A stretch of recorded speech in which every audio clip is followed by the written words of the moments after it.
à cette occasion spéciale surtout, je vous souhaite un joyeux anniversaire. Et 3 ans, c'est encore un début. Hein, c'est encore un début, mais quand même, c'est beaucoup de jours, beaucoup de semaines, beaucoup d'heures de travail pour arriver à cela. Et je comprends qu'est-ce que ça veut dire, parce que moi aussi, j'ai commencé à zéro. On a commencé ça dans le salon de notre maison pour arriver aujourd'hui. Donc, on comprend comment c'est une œuvre dès le début. C'est pas aussi facile. Mais à 3 ans, je vous souhaite encore un joyeux anniversaire, bon succès, et que les Seigneurs vous bénissent. Amen. Amen. Et ce soir, nous voulons prendre le temps de partager avec vous la parole sur le psaume 116. C'est le psaume qu'on a choisi comme la référence pour la reconnaissance, bien l'action de grâce de cette semaine. Et le psaume 116 se retrouve parmi ce qu'on appelle les 6 psaumes de Hallel.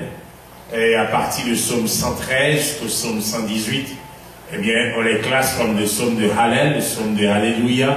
C'est des psaumes qui ont été chantés par le peuple d'Israël. Et dans ce psaume, l'auteur exprime ce qu'on appelle des reconnaissances individuelles. Il y a des psaumes, quand vous le lisez, vous voyez que l'auteur parle en nous, en vous. Mais à travers tout le psaume 116, il y a le je. Il y a le je qui s'exprime. Donc on voit que l'auteur s'exprime de par lui-même. Donc l'auteur exprime sa reconnaissance envers Dieu. Et non seulement une reconnaissance, mais l'auteur exprime aussi ce qu'on appelle une adoration profonde, une adoration intime avec Dieu. Vous savez que Dieu, est jaloux de son adoration. Il est jaloux de sa louange. D'ailleurs, il ne vit que de cela. Dieu vit des adorations et de louanges. Et à travers ces 19 versets que contient, le psaume 116, l'auteur de ce psaume exprime sa reconnaissance individuelle.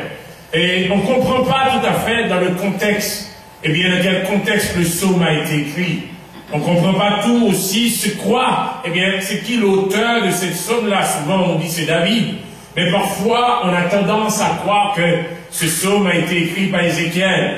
On a tendance à croire ça parfois, parce qu'à travers ce psaume, on voit l'auteur qui exprime comment il a été guéri de sa maladie, comment Dieu a écouté ses prières, comment Dieu a accepté sa requête. Et il y a des gens qui ont tendance à croire que c'est Ézéchias, qui a écrit, ce psaume après avoir été délivré, après avoir été guéri de cette maladie. Et il y a une autre raison encore, c'est que à travers ce psaume, on sent que l'auteur cite des choses qui sont postérieures au psaume de David.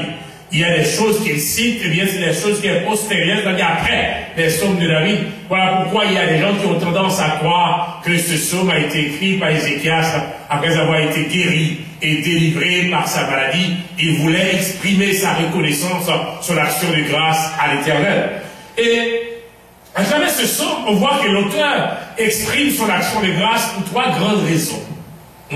Pour 3 grandes raisons. Et la première raison, c'est ce qu'on voit à travers les 4 premiers versets, lorsque l'auteur du psaume dit, j'aime l'Éternel, car il entend ma voix, mes supplications, car il a penché son oreille vers moi, et je l'invoquerai toute ma vie. Les liens de la mort m'avaient environné et les angoisses du sépulcre m'avaient saisi. J'étais en proie à la détresse et à la douleur, mais j'invoquais le nom de l'Éternel. Ô Éternel, sauve mon âme. Donc on sent que la première raison de cette action de grâce, c'est que Dieu a répondu à ses prières. Dieu a accepté ses requêtes et Dieu lui a donné la réponse. Eh bien, beaucoup d'entre nous ce soir auraient pu se mettre à la place de cet auteur, à la place de ce psalmiste pour célébrer Dieu, pour louer Dieu après avoir répondu à vos prières. Il en est certain que vous aviez pas mal de requêtes, pas mal de besoins, pas mal de supplications que vous avez adressées à Dieu et vous avez reçu la solution et vous avez reçu des réponses. Donc il est tout à fait normal, à la manière de ce psalmiste, vous parlez avec Dieu, vous proclamez Dieu, vous exercez l'action de grâce parce que Dieu a répondu à votre prière. Donc la fidélité de Dieu envers ce psalmiste a poussé ce psalmiste à louer Dieu. Combien Dieu a été fidèle envers son Église pendant ces 3 années? Combien Dieu a été fidèle envers vous pendant les nombres d'années que vous l'avez servi? Combien Dieu a été fidèle envers vos enfants, envers votre mari, envers votre femme, envers votre foyer, envers votre famille? Combien Dieu a été fidèle? Eh bien, la fidélité de ce Dieu doit vous pousser, à célébrer Dieu, à glorifier Dieu et à psalmodier Dieu. Donc, on comprend que le psalmiste était sur le point de mourir. On comprend que le psalmiste était lié par la tristesse. On comprend que le psalmiste disait, lorsqu'il disait les liens de la mort m'avaient environné et les angoisses du sépulcre m'avaient saisi. Ça veut dire que c'était quelqu'un qui était tout près de la mort, quelqu'un qui était tout prêt à rentrer dans le sépulcre. Mais Dieu l'a retiré, Dieu l'a fait sortir du lien de la mort, Dieu l'a échappé de ce filet de la mort. Donc il avait tout à fait raison de louer Dieu, de proclamer ce Dieu et d'offrir l'action de grâce à Dieu. Donc ce soir, l'église sanctuaire de la grâce doit se joindre et se joindre aussi à ce psalmiste pour proclamer Dieu, pour louer Dieu, pour édifier Dieu, parce que Dieu a fait de grandes choses. Dans vos détresses, Dieu a été là. Dans vos soucis, il a été là. Dans vos calamités, il a été là. Dans vos souffrances, il a été là. Dans les menaces de la vie, il a été là. Lorsque l'ennemi de votre âme vous a menacé, il a été là et il sera encore toujours là. Donc vous avez de quoi à louer ce Dieu, à proclamer ce Dieu, à invoquer son nom, car il mérite d'être loué. Donc l'auteur de ce psaume, à travers les 4 premiers versets, il a exprimé comment Dieu a répondu à ses prières, comment Dieu a accepté ses requêtes, comment Dieu a répondu à ses besoins, comment Dieu lui a délivré de ses liens de la mort. Donc voilà pourquoi, je dois remercier ce Dieu.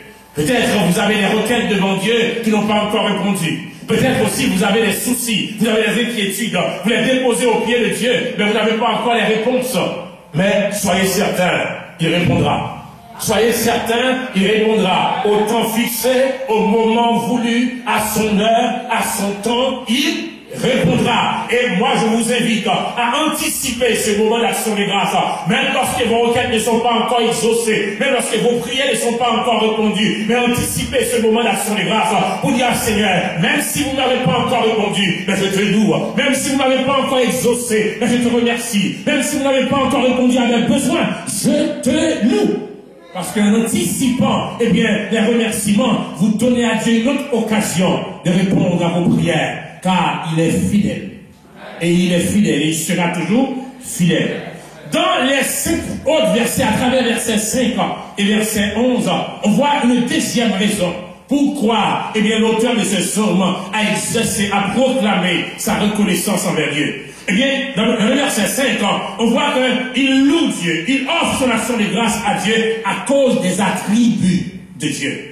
La première raison, parce que Dieu a exaucé ses prières. La deuxième raison, à cause des attributs de Dieu. Au verset 5 de ce psaume, l'auteur écrit ceci. Il dit, l'Éternel est miséricordieux et juste. Soulignez ces 2 mots. Ce sont 2 attributs de Dieu. L'Éternel est miséricordieux et juste. Notre Dieu est plein de compassion. Et si on continue jusqu'au verset 11, il dit, l'Éternel garde les saints. J'étais malheureux, il m'a sauvé. C'est la compassion de Dieu. Mon âme retourne à ton repos, car l'Éternel t'a fait du bien. Il parle à son âme. Il dit à son âme, écoutez, pose-toi, calme-toi, réjouis-toi, car Dieu nous a fait du bien. Oui, tu as délivré mon âme de la mort, des liens de la mort, mes yeux des larmes, mes pieds de la chute. Je marcherai devant l'Éternel sur la terre des vivants. Quelqu'un qui est venu de sortir de la mort, quelqu'un qui a été bien libéré des chaînes de la mort, qui est en train de marcher parmi les vivants, il est en train de vivre ce moment spécial, il est en train de célébrer Dieu. Au verset 10, il dit, j'avais confiance lorsque je disais, je suis bien malheureux. Je disais dans mon angoisse, tout homme est trompeur. Donc l'auteur dans ces 5 prochains versets, verset 5 jusqu'au verset 11, il loue Dieu, il lance son action de grâce à Dieu à cause des attributs de Dieu. Donc la délivrance que Dieu a accordée à ce psalmiste, la délivrance ou bien la résurrection, on peut même dire ça, c'était quelqu'un qui était en proie de la mort, mais qui a été ressuscité. Sa résurrection même, révèle le caractère de Dieu. Un Dieu miséricordieux, un Dieu de compassion, un Dieu de justice.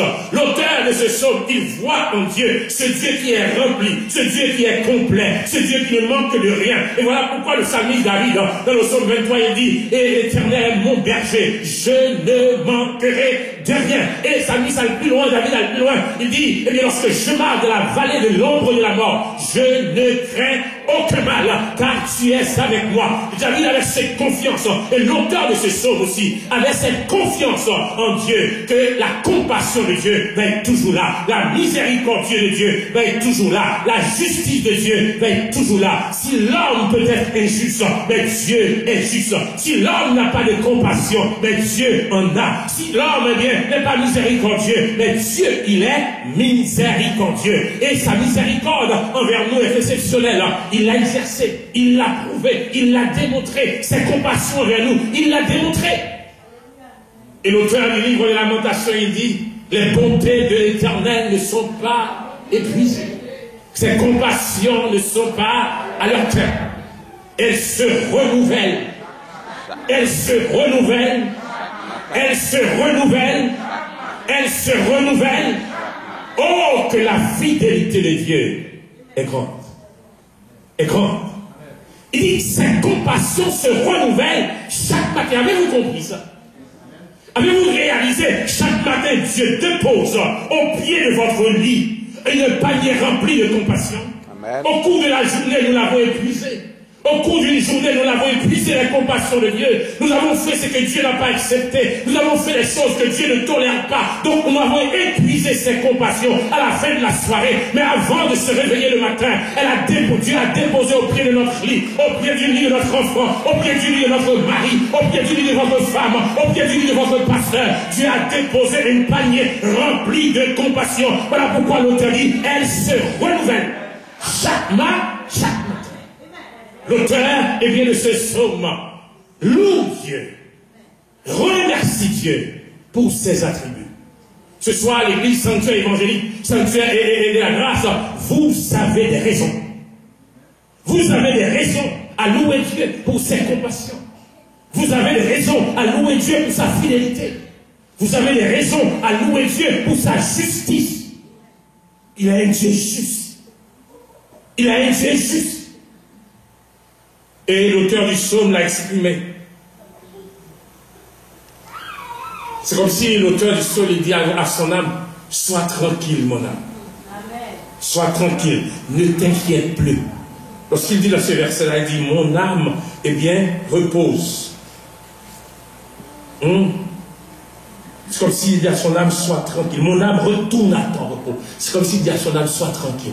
Et l'église sanctuaire dit à votre âme, sois tranquille. Dieu a le contrôle. Même ça.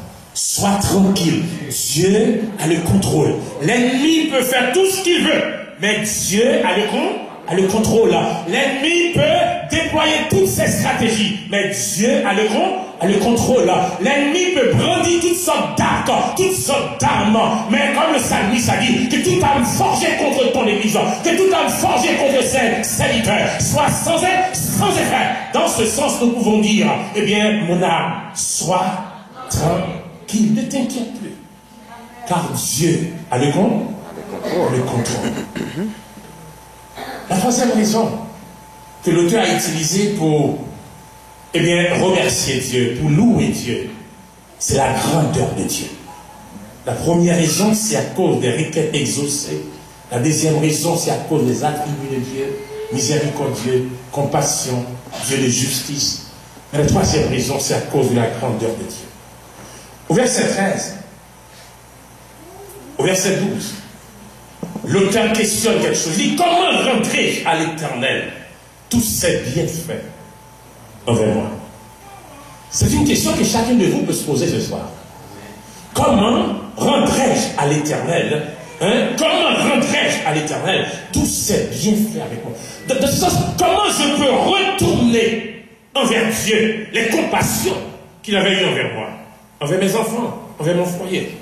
Comment je peux retourner envers Dieu, eh bien, la grâce, la bénédiction, la guérison, la délivrance, le secours, l'appui, toutes sortes qu'il m'a donné. Comment je peux retourner? Qu'est-ce que je peux faire pour remercier ce Dieu? En d'autres termes, le psalmiste pose la question. Mais non seulement il pose la question, mais il va y répondre aussi. Au verset 13, il dit, voilà comment moi je vais le faire. Voilà comment moi je vais rendre à Dieu cette action de grâce. Il dit, j'élèverai la coupe des délivrances et j'évoquerai le nom de l'Éternel. Deux choses. Je lèverai les coupes des délivrances. Ça veut dire, je ne pas suspendre une palais, ça, mon Dieu, fait. Je vais lever en l'air. Pour monde capable, ouais. Pour monde capable, comprendre. Et c'est ça que je chantais tout à l'heure. Comptez les bienfaits de Dieu. Mets-les tous devant tes yeux. Et tu verras combien le nombre en est grand. Mais il arrive souvent que nous n'avons pas le temps de les compter. Nous passons beaucoup de temps à se complaire. Nous ne sommes pas satisfaits. Ce n'est pas suffisant, Dieu. Ce n'est pas suffisant. Mais nous ne comptons pas les bienfaits de Dieu. Comptons-les. Et savez-vous qu'il y a des gens autour de vous qui aimeraient entendre ce que Dieu a fait dans votre vie? Il y a des gens qui veulent savoir, votre Dieu, comment il a travaillé dans votre vie. Il y a des gens autour de vous, vos voisins, vos camarades de travail, vos camarades de classe, vos camarades de l'université à Cégep, qui veulent entendre comment ce Dieu a travaillé dans votre vie. Et c'est ça que le psalmiste a dit, je lèverai les coupes des délivrances. Ça veut dire, je ne cacherai pas ce que Dieu a fait pour moi. Je vais les proclamer, je vais les annoncer, afin que d'autres personnes puissent en savoir. Qu'est-ce que vous faites? Vous les proclamez, vous? Vous les gardez pour vous seuls? Les bénédictions, les délivrances, vous les gardez pour vous seuls? L'auteur dit, moi, je vais élever les coupes de délivrances. Je ne vais pas les cacher, je vais les élever.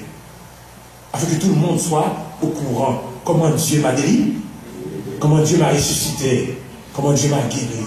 Tout le monde doit le savoir. Non seulement il dit je vais l'élever, mais il dit j'évoquerai le nom de l'Éternel. Et bien ici, ces deux versets sont au futur seul. C'est quelque chose qu'il va faire. J'évoquerai. Ça veut dire, il l'a invoqué déjà. Et si vous avez regardé eh bien, les versets, au verset 4, il dit j'évoqué au passé 7. Mais là, au verset 13, 14, au verset 13, il dit j'évoquerai au futur 7.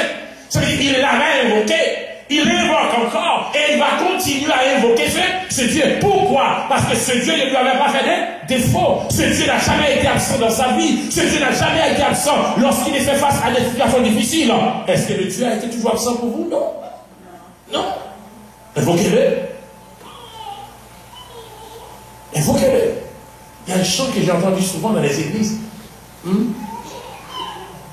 Qui dit souvent, avais-tu besoin des miracles, avais-tu besoin des enfants? Eh bien, à 90 ans, Sarah a conçu. Tu as un Dieu. Ne sois pas paniqué, mais tu as un Dieu, invoquez-le. Invoquez-le. Et l'auteur de ces sommes, non seulement il dit, eh bien, je vais élever cette coupe de délivrance devant les gens, pour que les gens puissent en savoir.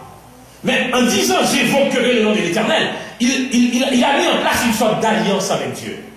En ce sens, il dit à Dieu, écoutez, je vais rester toujours votre serviteur. Je vais être toujours disponible à vous servir.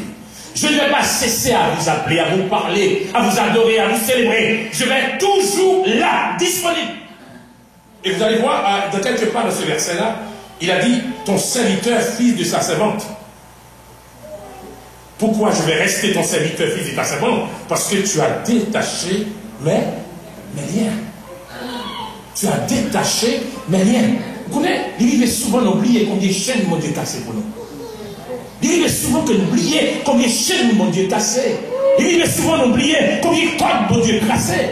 Il est souvent d'oublier combien de murailles mon Dieu effacé. Il est souvent d'oublier combien de défis mon Dieu levé pour nous. Il est souvent oublié. Combien, mon Dieu, t'es grand dans la vie petite ou combien de fois au sorti, on va supposer rentrer selon le plan de l'ennemi, mais bon Dieu fait rentrer. N'oubliez souvent, je n'ai pas gagné ça, et auteur, il dit, tu as détaché mais rien. C'est comme si tu as brisé les cordes, tu as brisé les chaînes, tu as brisé les murailles, tu as élevé les défis, tu as roulé les roches devant la vie de cet auteur. Combien de fois tu as été comme ça pour vous? Combien? Moi, je dis souvent, les choses que Dieu a fait que nous ignorons sont beaucoup plus grandes que ce que nous connaissons. Amen. Les choses que Dieu a fait dans votre vie, dans ma vie, que nous ignorons. Parce que si mon Dieu a quitté nous connaît, ça le fait que nous pas qu'à on a marché tout le temps dans la vie à démerder. Parce que là, mon Dieu fait, si mon Dieu dit au connaît, c'est il fait, au cas où c'est une fouille, au cas où saisir. Il travaille même lorsque nous dormons. Amen. Il travaille même lorsque nous ne pensons pas à lui, mais il travaille pour nous. Amen. Il a détaché, non? Rien. L'auteur, il dit, je lèverai la coupe de délivrance. C'est comme si il demandait moi-même avant pour nous proclamer de reconnaissance ça, pour nous dire ça, mon Dieu, fait pour nous. Il y a un passage, Paul citait. Paul citait, c'est dans 1 Thessaloniciens 5, verset 18. Paul dit à Thessalonique, il dit, rendez grâce en toutes circonstances. Car telle est à votre regard la volonté de Dieu. Rendez grâce en toutes choses, ou bien en toutes circonstances. Merci. Car c'est à votre regard la volonté de Dieu. Je vais prendre temps dans verset ça pour me faire trois principes qu'on doit appliquer lors de prendre action de grâce à mon Dieu. Au-delà de ces trois raisons pour ça le faire. Parce que mon Dieu répond à une prière. Parce que mon Dieu est grand, son Dieu de compassion, un Dieu fidèle, un Dieu juste, un Dieu miséricordieux. Et de troisième raison, parce que mon Dieu est grand, la grandeur de Dieu. Mon Dieu brisé chaîne, mon Dieu brisé la puissance de Dieu. Fait qu'il y a trois raisons pour le proclamer. Mais il y a trois principes pour nous savoir, pour nous comprendre dans le verset. Premier principe, c'est que chaque chrétien a pour devoir d'exprimer l'action de grâce, la reconnaissance envers Dieu. Chaque chrétien a pour devoir de l'exprimer. Ça, c'est le premier principe. Il faut l'exprimer. C'est pour ça, le verset ici, il dit rendez grâce. Ce n'est pas un conseil que Paul donne. Ce n'est pas une suggestion que Paul donne. Remarquez, le verbe, il est à l'impératif. Ça veut dire quoi? Ça veut dire que c'est un ordre que Paul donne à moi. C'est un ordre que l'Écriture donne à vous. C'est un ordre que les Écritures donnent à l'Église sanctuaire de la grâce. De rendre grâce. Il faut l'exprimer. Il faut l'exprimer. De le cacher, ne les cachez pas. Et c'est ça, le psalmiste est en train de faire. En Psaume 116, verset 12. Il dit, comment rendrai-je à l'Éternel ses bienfaits? Il veut exprimer. L'auteur du psaume veut exprimer sa gratitude. Il veut exprimer sa reconnaissance. Il dit, non, je ne peux pas rester bouche bée. Je ne peux pas rester muet. Je ne peux pas rester sans rien faire, sans rien dire. Il faut faire quelque chose. Il faut dire quelque chose. Il faut proclamer quelque chose pour ce que Dieu a fait. En d'autres termes, l'auteur est en train de respecter les commandements pour dire, écoutez, mon âme bénit l'Éternel. Mon âme bénit l'Éternel. Mon âme rend action de grâce à l'Éternel. Et souvent, nous pas fait ça. Nous plus passer temps à plaindre devant mon Dieu, à demander, mais non pas exprimer gratitude. De je dis, bon moment qu'à priver, il faut que les chrétiens viennent devant mon Dieu. Je dis, mon Dieu, nous bonjour à soi. Nous saluons à soi. Pas demander non, nous saluons.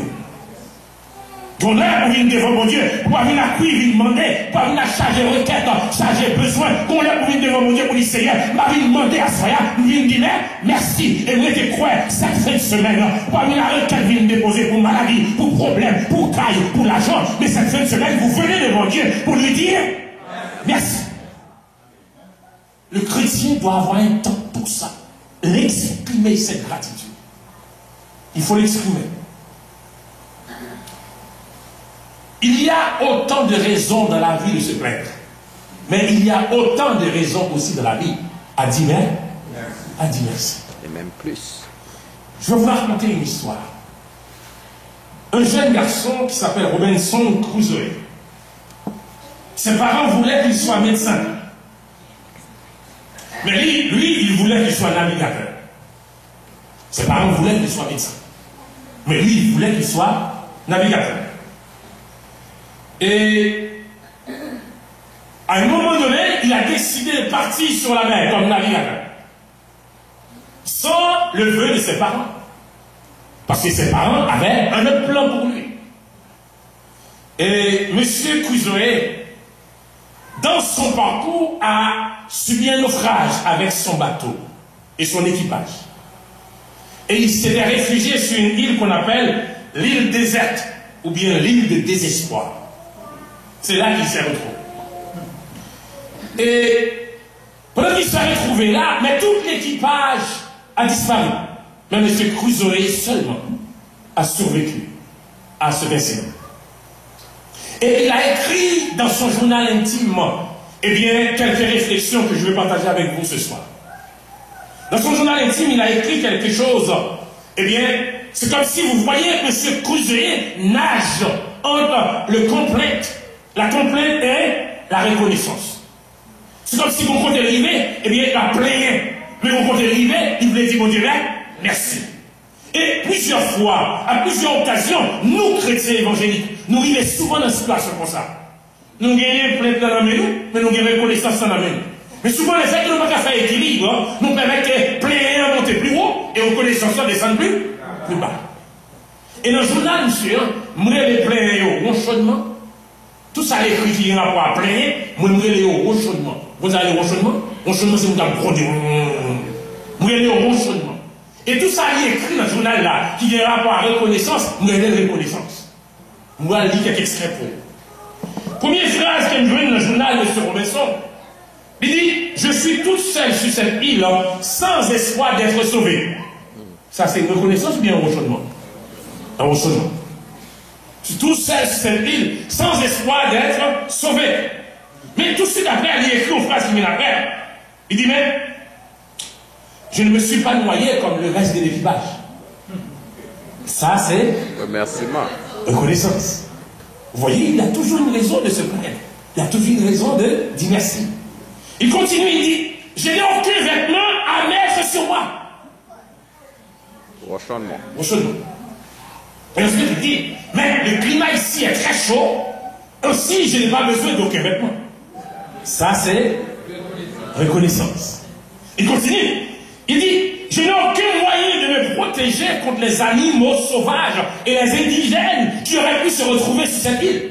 Ça, c'est ronchonnement. Et tout de suite, il dit, mais jusqu'à présent, je n'ai rencontré aucun indigène, aucun animal sauvage. Jusqu'à aujourd'hui, sinon je ne serais pas encore vivant. Ça, c'est merci. Il continue, il dit, mais sur cette île déserte, je n'ai personne à qui parler. Ça, c'est ronchonnement. Et il écrit ensuite, il dit, mais Dieu a permis que je fasse naufrage sur cette île déserte afin que je puisse passer du temps avec lui pour le reste de mes jours. Amen. Ça, c'est reconnaissance. Souvent, si je peux continuer, j'aurais pu lire au moins 10-15 pages du journal de M. Robinson Crusoe pour montrer comment Robinson avait des raisons de se plaindre, mais aussi il avait des raisons de dire merci à Dieu. Ce soir, si vous passez à travers votre vie, vous pouvez aussi avoir des raisons à se plaindre. Ce soir, si vous passez à travers la vie de votre église, les démarches, les péripéties de votre église pendant ces 3 années, vous auriez pu avoir des raisons de se plaindre. Mais si vous passez à travers, eh bien, la vie de votre église, votre vie, avec un œil positif, un œil de gratitude, un œil de reconnaissance, vous avez beaucoup plus de choses à dire merci. L'auteur dit dans ce verset, 1 Thessaloniciens 5, rendez grâce. Exprimez votre gratitude. Ne le cachez pas. Comme le psaume 107 dit, j'ai révélé les coupes de délivrance. Lèvez-le pour tout le monde. Ouais. Chers amis, dans la vie, le Dieu que nous servons, il veut que les coups de marteau que la vie nous donne parfois, les coups de marteau, Est-ce qu'il y a quelqu'un ici qui n'a jamais pris un coup de marteau entre les mains de la vie? Il y en a quelqu'un ici qui n'a jamais été frappé par les coups de marteau de la vie? J'en suis certain que non. Donc les coups de marteau que la vie nous donne parfois, Dieu veut que ces coups de marteau forment nos ailes de louange. Dieu veut que ces coups de marteau façonnent les ailes de louange, nos ailes de louange, façonnent notre attitude de louange. Dieu veut que ces coups de marteau façonnent notre caractère de louange, afin que notre louange soit constante devant Dieu. Ce n'est pas une louange qui a un petit temps, mais soit constante devant Dieu. Et Dieu veut que nous arrivions dans cette situation, rendre de grâce. Et vous allez voir la deuxième partie de ces versets, au 1 Thessaloniciens 5, 18, le psalmiste, Paul, l'apôtre Paul, l'y a ajouté. Nous seulement dit rendre grâce à l'impératif, mais il dit en toute chose. Oh, là, mon problème. Il y a un problème quelque part. En toute chose. En toute chose, est-ce qu'il y a un petit job là, il faut rendre grâce? Hein? Ça lui est malade. Est-ce que le père du carré là, il faut rendre grâce? Hein? En toute chose. Le deuxième principe, le premier, il faut exprimer la gratitude, rendre grâce. Le deuxième principe, il faut élargir la gratitude. Il faut l'élargir. Non pas lorsque ça va bon, mais aussi lorsque ça ne va pas. Il faut l'élargir. Dis merci à Dieu, même lorsque ça ne va pas. Ça, c'est pas facile. Il faut dire merci à Dieu. Jacques qui écrit, et le livre de Jacques 1er verset 2, il dit: considérez mes frères comme un sujet de joie complète. Hein?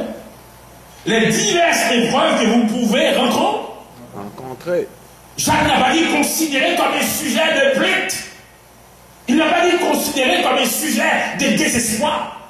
Il n'a pas dit considérer comme un sujet de pleurs, de tristesse. Mais il a dit les diverses épreuves auxquelles vous pouvez rencontrer, il faut les considérer comme un sujet de joie complète. Mais ce n'est pas seulement une joie partielle, mais une joie complète, une joie totale. Donc il faut élargir la gratitude. Nous ne sommes pas là pour dire merci à Dieu parce que Dieu nous a fait seulement du bien. Mais lorsque il y a quelque chose qui fait couler des larmes dans nos yeux, il faut dire merci. Car Dieu sait où est-ce qu'il veut nous amener. Lorsque là, les larmes ont été coulées, Dieu sait où est-ce qu'il veut nous conduire. Lorsque les larmes ont été coulées, il n'y a pas de larmes qui ont été coulées pour rien. Toutes les larmes qui ont été versées, ils ont été versées dans des circonstances exceptionnelles. Et Dieu en prend note. Ce n'est pas parce que les l'eau coulent dans les yeux pour me perdre, ils vont dire merci. Il compte pour qui ça va être de couler. Il compte qui côté le gars la veine. Il compte qui côté le mener ma veine. Et les bagages que Dieu fait dans la vie, bien aimé, l'on va comprendre, il s'appelle un méchant qui dit des voix à comprendre. Ok. Des bagages, il faut crier, je dis, mais si tu comprends ce que Dieu fait là, c'est rien t'appris.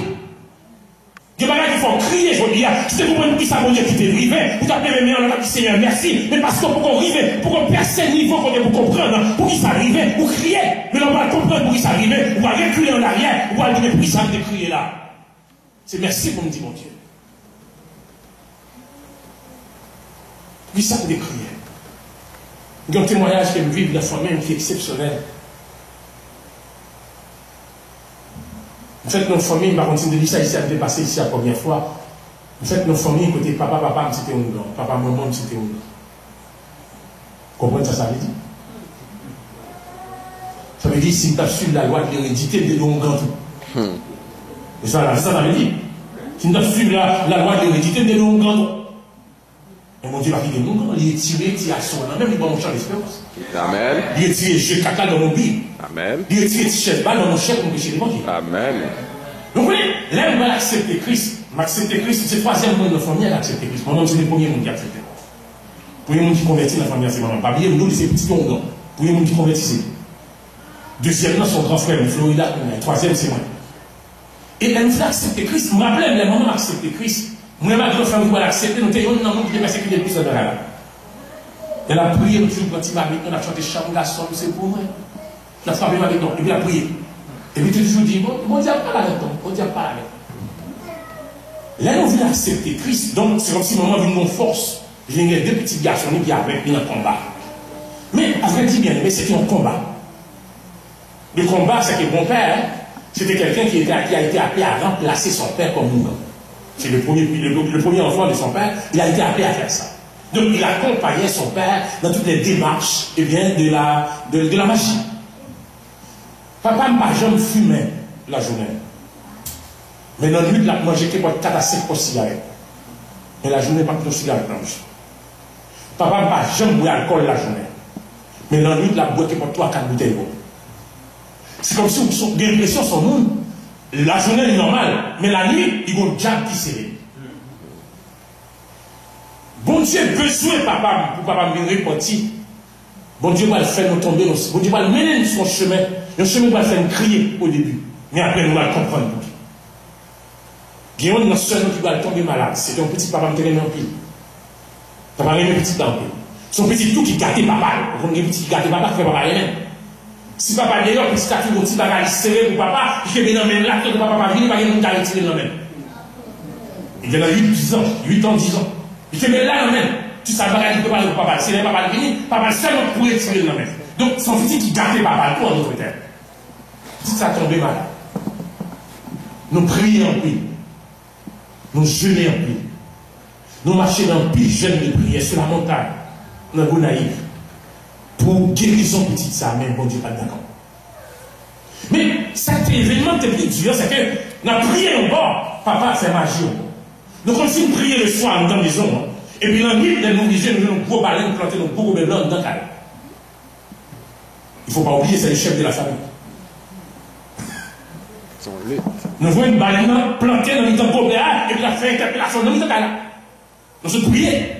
Ça veut dire, affrontement, le combat spirituel était atroce au sein même de notre maison.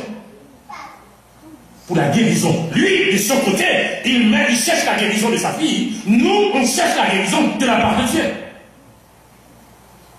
À un moment donné, nous étions au cimetière, nous naïfs. Papa nous fait passer pour un petit à l'entrée dans le cimetière avec un sacrifice.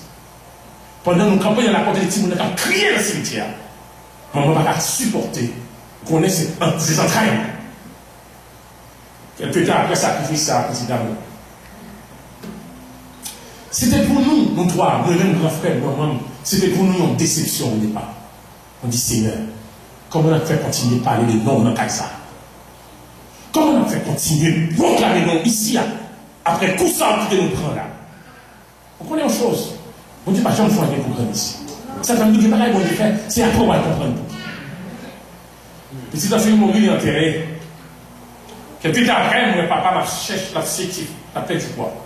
Puis il m'a approché de mon côté, il me dit, ça passe, papa. Il dit, petit point, papa, je fais un problème. Il dit, qui problème? Si après, on va comprendre que, chaque monsieur qui est en monsieur, demandé, monsieur, Alandé, on va faire caille. Monsieur qui a commencé à faire caille pour loi. Et puis, petit avec nous, monsieur, quand on peut faire caille, on va continuer. Quand il y a la loi, monsieur dit, monsieur, écoutez, si vous parlez les affaires bien, je vais faire fou, je vais faire voler. Des niveaux de la société, alors il n'y a pas qui fou, qui volait, par contre, il y a variable. Par contre, si ça commence ici, mais Haïti, comme ça, c'est race volée, race fou, nous sommes la statue, pardon. Il dit, monsieur, c'est ça, loi au fou. Je dis, oui. Il dit, mais on vient plus bien que ça pour le fou. Il dit, monsieur, mais bon Dieu, moi, pour quitter ça, vous me débarrassez, on est venu. J'ai l'impression qu'on a l'enterré pareil. L'enterré par les semences qui sont plantées, c'est les contre qui prêt pour faire. J'ai l'impression que les contre qui prêt, et monsieur a tant de mots ça dans vous. Vous seulement dit, monsieur, eh bien, acceptez Jésus, monsieur, tu m'as fait ça. Vous débarquez l'église un jour soit ça. J'ai accepté Christ. Monsieur mourit en 2009, mais mourit comme diable de l'église. Amen. C'est là que ça nous va comprendre. Si petit ça, bon Dieu te quitté le vivant, papa t'a croit que c'est l'agile qui guérit petit ça. Tu peux accepter Christ. Amen. Parce que t'as croit que c'est l'oiseau qui guérit. Quel est le bon Dieu fait? Il est difficile pour comprendre pour qui. Au premier vue, à premier regard, de l'eau coulée dans les yeux. Et si c'était le cas, à premier regard, on crie. C'est ton amertume, c'est ton douleur, ça fait pour nous. Mais bon Dieu, tu as besoin de tête famille. Pour bon Dieu, tu as besoin de tête famille. De quitter un membre de la famille. Allez. Dans le contexte, ça y est, on va dire bon Dieu, mais dis bon Dieu merci. Parce qu'on ne connaît pas qui ça le fait. Par contre, pour qui ça le fait? Dieu ne fait rien pour rien. Il y a Il y a un théologien que monsieur théologien ici aurait bien pris, qui aurait même parlé de lui, qui est Mathieu Henry. Mathieu Henry il était victime d'une agression il y a 250 ans, qu'on voit un extrait qu'il écrit. Et dans 250 ans, agression sa victime, non, il écrit quelque chose, non, il y a un cahier qu'elle quittait, et il voulait partager là-bas. Est-ce que gagner manière pour dire mon Dieu merci, non agression qu'on subit? Il a agressé, il a blessé, il a pris tout ça au gagné. Y a-t-il moyen de dire merci? Rendez grâce, hein? Toutes choses. Mathieu Henry écrit ça, Baldo. En premier lieu, c'est lui qui parle, hein? En premier lieu, je suis reconnaissant de n'avoir jamais subi auparavant une telle agression. Je dis, écoutez, je dis mon Dieu merci parce qu'il m'a déjà continué à agresser. En deuxième lieu, je suis reconnaissant qu'il n'a pris que mon argent et non ma vie. Il y a moyen de dire merci. Et en troisième lieu, je suis reconnaissant aussi qu'il ne m'a pas volé grandes choses, même s'il a pris tout ce que j'avais. Il va volé gros rempli de bagages dans moi, même s'il prend tout ça me dégage. Et en dernier lieu, je suis reconnaissant d'avoir été la victime et non l'agresseur. Il y a toujours un moyen de dire merci à Dieu. Peu importe les circonstances. Voilà pourquoi l'apôtre Paul, en Thessaloniciens 5:18, il dit en toute chose, ou bien en d'autres termes, dans d'autres versions bibliques, il dit en toutes circonstances, je lèverai la coupe de délivrance, en toutes circonstances. Peu importe ce qui arrive, peu importe les larmes et les pleurs, je lèverai la coupe de délivrance et je leur dis merci à ce Dieu parce qu'il est digne de louange. Il ne fait rien pour rien. Si Paul dit dans ce verset, rendez grâce, il faut l'exercer, il faut l'exprimer. En toute chose, il faut l'élargir. Mais il poursuit dans ce verset, il dit, car c'est la volonté de Dieu pour nous. En Jésus-Christ. En Jésus-Christ. C'est ça bon Dieu voulait pour moi, pour vous. En d'autres termes, non seulement il faut l'exprimer, non seulement il faut l'élargir, mais il faut l'exercer. Et l'exercice, le psaume 116, au verset 13-14, l'auteur a dit, écoutez, moi, il faut faire quelque chose. Il faut l'exercer. Il faut faire quelque chose. Non pas seulement l'exprimer, mais il faut faire une démonstration. Voilà pourquoi souvent on parle d'action de grâce. Il n'y a pas d'action de grâce sans cadeau. Il n'y a pas d'action de grâce sans l'argent. Il faut l'exprimer. Il faut l'exercer. Il faut faire quelque chose. Parce que c'est la volonté de Dieu. Parce que aussi c'est le signe d'un chrétien mature, d'un chrétien mûr. Parce que aussi c'est le signe d'un chrétien adorateur, hein? Un chrétien qui donne, un chrétien qui ne cache pas, un chrétien qui donne. Vous savez, le verset le plus connu de la Bible, c'est Jean 3,16. Car Dieu a tant aimé les monde qu'il a donné son Fils. Hein? Dans ce verset, on voit deux mots. Amour et l'autre Donner. Donner. Et ma chanson, oui, bien aimé. Vous aimez mon Dieu? Il faut battre. Et ma chanson. Et si maintenant, la Bible, mot donner ici, c'est plus sûr que le mot l'amour. Parce que Dieu donne, Dieu donne, Dieu donne, Dieu donne, Dieu donne, Dieu donne. Il faut l'exercer. Je vais finir avec vous avec ce témoignage. Un autre exemple. Je vous donne plusieurs exemples ce soir. Et je veux que vous les gardez dans l'esprit comme vous. Un dernier exemple que je vais vous donner. Il y a quelques années, un jeune garçon de 16 ans qui a été obligé de quitter la maison de son père parce que son père, ses parents étaient trop pauvres pour le garder à la maison beaucoup plus longtemps. C'est les situations qui arrivent aujourd'hui. Ce jeune garçon traînait dans la rue avec un paquet, un valise sur son dos. Il ne sait pas où aller. Il a pris la résolution, eh bien, d'aller sur le quai de sa ville et de prendre le prochain bateau, même lorsqu'il ne savait pas la destination de ce bateau. Il arrive souvent des situations où vous ne savez pas où aller. Vous décidez de partir, mais sans savoir où aller. Et ce jeune garçon est embarqué, il a embarqué dans un bateau, le bateau prend la direction. Mais à un moment donné, eh bien, le capitaine du bateau désirait entreprendre une conversation avec ce jeune garçon. Il a dit, ce jeune garçon, où allez-vous? Il dit, je ne sais pas. Le capitaine, vous ne savez pas? Il dit, non. Il a même posé la question au capitaine, il a dit, votre bateau va où? Parce que moi, je n'ai pas de direction. Et le capitaine a dit, notre bateau s'en va à New York. On continue la conversation. Et le capitaine lui a dit, est-ce que vous avez une... Il a expliqué au capitaine sa situation. Le capitaine lui a dit, est-ce que vous avez une profession? Il a dit non, je n'ai pas de profession. Vous ne savez rien faire? Il a dit, écoutez, mon père savait faire du savon, mais à un moment donné, je l'ai observé, peut-être je pourrais le faire. Il est arrivé au quai de New York, et lorsqu'il a descendu le bateau, le capitaine lui a fait une prophétie. Le capitaine lui a dit, écoutez, je ne sais pas ce qui va devenir votre vie, mais rappelez-vous une chose. À chaque dollar que vous gagnez, n'oubliez pas de penser à Dieu. C'était une prophétie. Ce jeune garçon arrivé à New York, eh bien, il touchait à tout. Il cherchait la vie. À un moment donné, dans son quartier, il y a eh bien, un voisinage qui lui a posé la même question. Sais-tu faire quelque chose? Il dit oui, je sais faire du savon.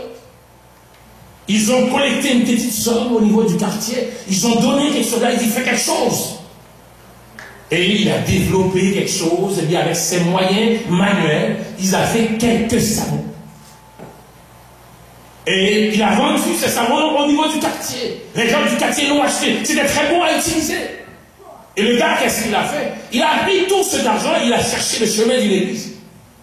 Il a déposé tout cet argent dans le corbeil d'une église. Il ne faut pas oublier le troisième principe. Hein? Il faut l'exercer.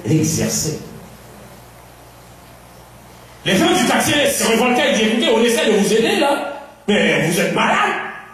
On essaie de vous aider. C'est pas normal que vous preniez tout l'argent et vous donnez ça à l'église. Mais il a gardé en mémoire la déclaration prophétique que le capitaine du bateau avait fait sur sa vie. Le jeune homme, eh bien, a décidé de continuer à fonctionner. Et ce jeune homme, son nom s'appelait William Colgate. C'est ce jeune homme-là qui a mis eh bien, cette grande manufacture, cette grande chaîne d'industrie, que vous le savez, Colgate, Palmolive, etc., qui produit à travers le monde. Mais ça a commencé comme ça pour lui. À partir de... Et non seulement ça a commencé comme ça, même avant sa mort, il a appelé son comptable, il a donné cet ordre à son comptable, il a dit à son comptable, à chaque dollar, il ne faut jamais eh bien, oublier de retirer la part de l'Éternel. Il faut l'exercer la gratitude.